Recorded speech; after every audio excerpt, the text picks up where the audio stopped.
So ayan guys, punta kami ng ospital ngayon, madaling araw. Hindi makagalaw ang liig, ang sakit, ang hirap matulog. Ano, 1:45 AM, May 7. Sakit sa liig, gumalaw. So guys, first time ko nang mangyari ito, sakit ng liig ko.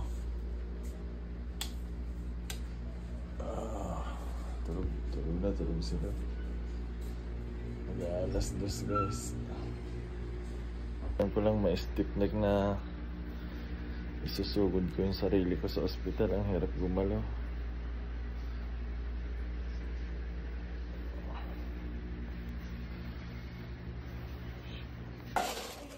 So ayun guys, tulog na yung gamit bahay. Ako hindi makatulog, sakit talaga ng bato ko. Kaya matayo ko. Straight body. Yan si Mrs.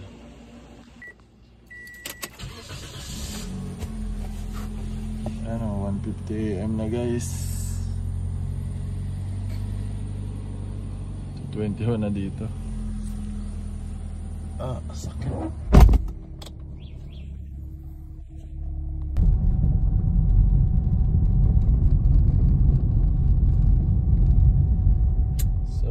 Kasama ko si Mrs. at si Adeline.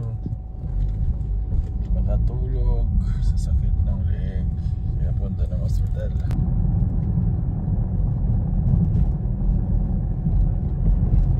So guys, dito na kami sa hospital.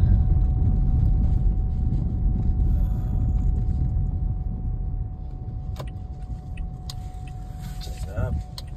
Emergency tayo nito guys.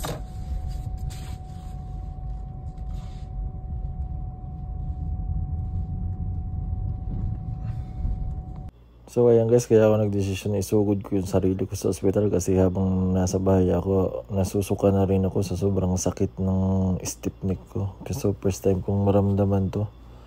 And kakaibang stiff neck to guys, talaga sakit.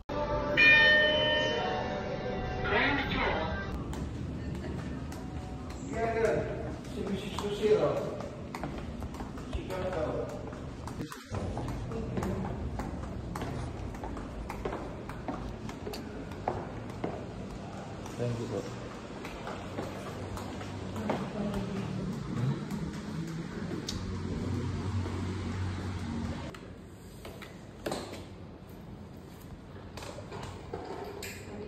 Multivitamins lang po.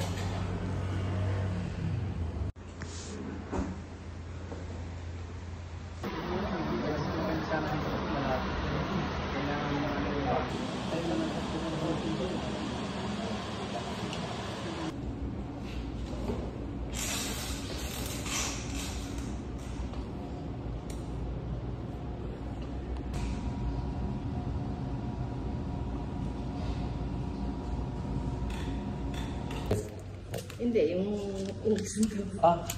Laki pala, kala ko maliit mo. Hindi, maliit lang yan. Ito yun. 30 minutes. Ayun po. Ito na lang.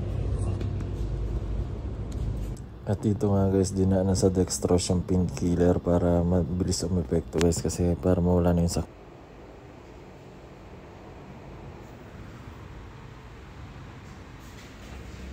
So ayun nga guys, tapos na. And iintayin ko na lang 30 minutes para umipik yung gamot bago kami umuwi. Mabawasan yung sakit ng leg. Nakakagutom magpa-check up guys. Tagal namin, no? Anong oras na? 2 AM kami pumunta, 5:30 na, mag-alas 6 na. Kaya almusal lang kami ng Burger King guys. Injection na rin ako ng pain reliever. Ayan, so guys, umaga na kami. Nakauwi. Alas 2 kami pumunta ng ospital. Pero nakauwi kami alas 6 na. So ito yung pinakamalalang stiff neck ko na encounter sa buong pagkakaroon ko ng stiff neck sa likod ng balikat tsaka sa ulo. Sa may leg, sa may batok. Sakit. kasama ko si Mrs. Wala pa rin tulog, pati si Adeline. Dahil ako rin din nakatulog, wala pa rin akong tulog simula kagabi. Kasi konting galaw, masakit talaga. Hindi normal yung sakit. Parang may naiipit, naghihilan sa may batok, tsaka sa may ilalim ng shoulder. Parang simula sa may pakpak ng shoulder hanggang sa may gitna ng spinal cord, pataas sa may batok, naghihilahan sila. So ayun, bahay na kami guys, inumaga na kami, park na. Ayun ako, nag-vlog na narating din na ayos. And later guys, mamaya babalik kami ng alas 8 sa ospital para sa x-ray ko dito sa may parting ano ko, shoulder guys, para sigurado lang. And yun, punta kami ng ortho. So 6:03 na guys, tulog muna saglit and balik ng ospital kasi para ma-sure. And tinurukan lang ako ng pain reliever na ano, direct na sa IV para mabilis umepek yung ano, wala, nabawas-bawasan naman yung sakit. Kaso may pagka ano pa rin, matigas pa rin yung mga muscle, kaya yung paggalaw ko di pa rin ganun ka-mobilize. So tulog muna ako guys. This is guys, and then hot compress ko yung neck ko sa likod. Dahil na kami sa hospital para sa result sa ortho guys. So guys, follow-up check up tayo ngayon sa ortho guys. Medyo gumanda yung pakiramdam natin sa leg ngayon. Mabigat na lang. Orthopedic tayo ngayon. Follow-up check up sa x-ray.